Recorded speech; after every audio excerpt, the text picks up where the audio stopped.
There's no feeling more intense than starting over. If you deleted your homework the day before it was due, as I have, or if you left your wallet at home and you have to go back after spending an hour in the commute. If you won some money at the casino and then put all your winnings on red but it came up black. If you got your best shirt dry cleaned before a wedding.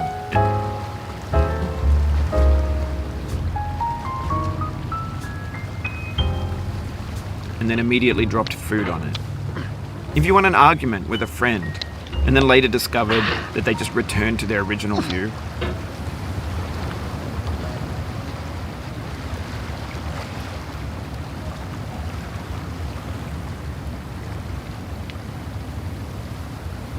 Starting over is harder than starting up.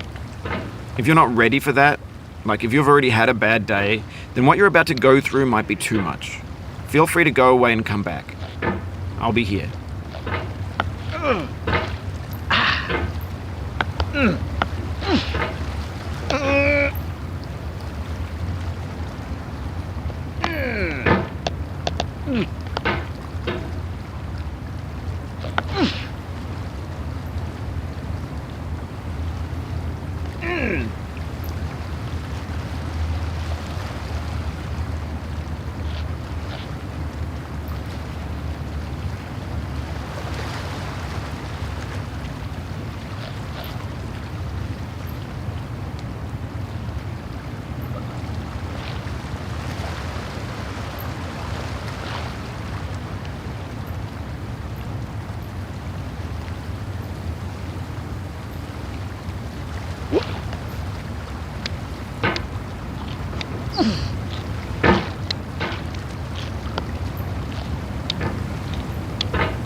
Alright, thanks for coming with me on this trip.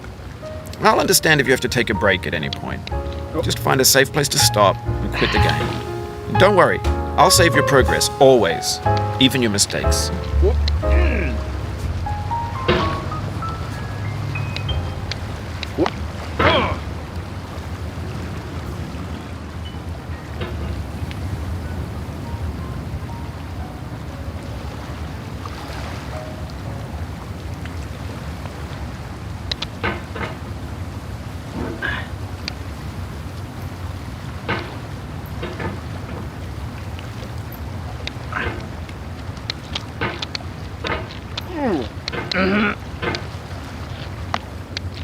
This game is a homage to a free game that came out in 2002, titled Sexy Hiking. The author of that game was Jazzuo, a mysterious Czech designer who was known at the time as the father of B games. And B games are rough assemblages of found objects. Designers slap them together very quickly and freely, and they're often too rough and unfriendly to gain much of a following. They're built more for the joy of building them than as polished products.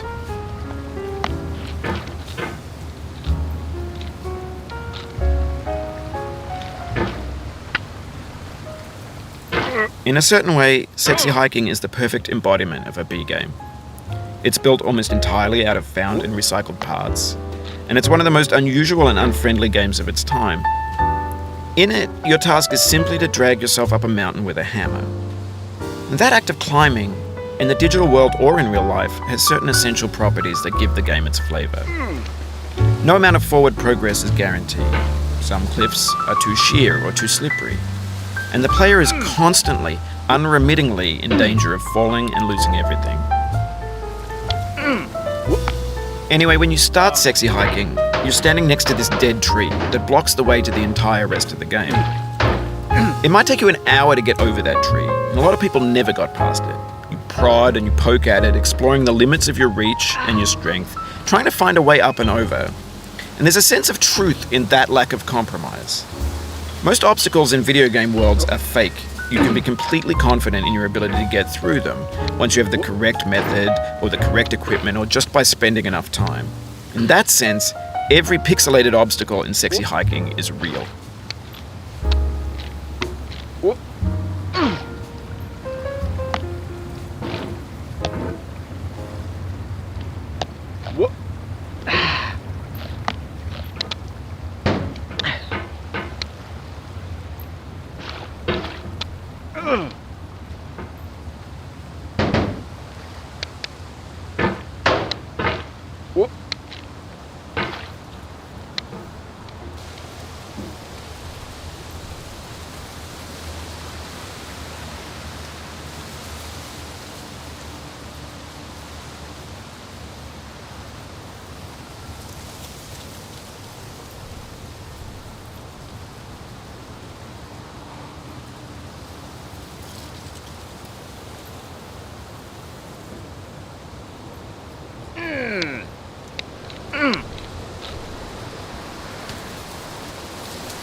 The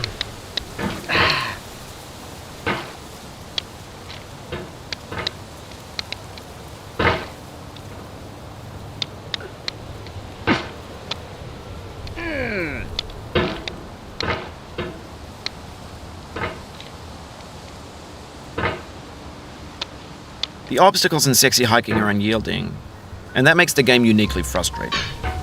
But I'm not sure Jazzuo intended to make a frustrating game. The frustration is just essential to the act of climbing, and it's authentic to the process of building a game about climbing. A funny thing happened to me as I was building this mountain. I'd have an idea for a new obstacle, and I'd build it, test it, and it would usually turn out to be unreasonably hard. But I couldn't bring myself to make it easier. It already felt like my inability to get past a new obstacle was my fault as a player rather than as a builder.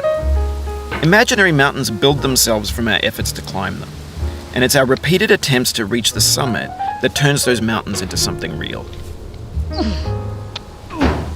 When you're building a video game world, you're building with ideas, and that can be like working with quickset cement. You mold your ideas into a certain shape that can be played with, and in the process of playing with them, they begin to harden and set until they're immutable, like rock. And at that point, you can't change the world, not without breaking it into pieces and starting fresh with new ideas.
No.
You've done this part before. You know it's possible.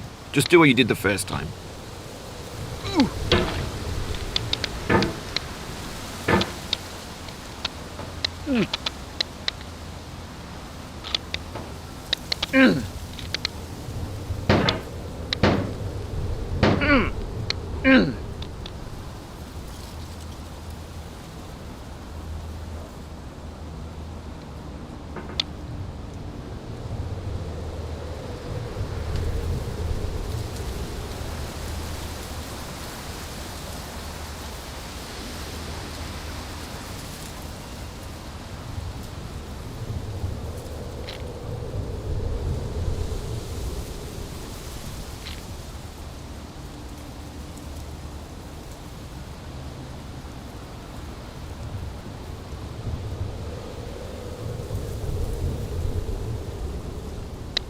For years now, people have been predicting that games would soon be made out of prefabricated objects, bought in a store and assembled into a world.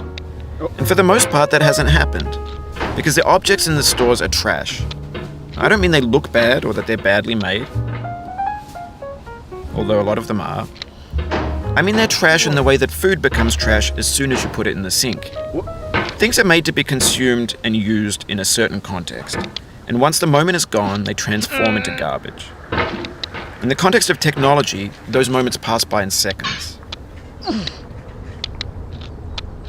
Over time, we've poured more and more refuse into this vast digital landfill that we call the internet. It now vastly outnumbers and outweighs the things that are fresh and untainted and unused. When everything around us is cultural trash, trash becomes the new medium, the lingua franca of the digital age. You could build culture out of trash, but only trash culture. B games, B movies, B music, B philosophy. Maybe this is what digital culture is. A monstrous mountain of trash, the ash heap of creativity's fountain. A landfill with everything we ever thought of in it. Grand, infinite, and unsorted.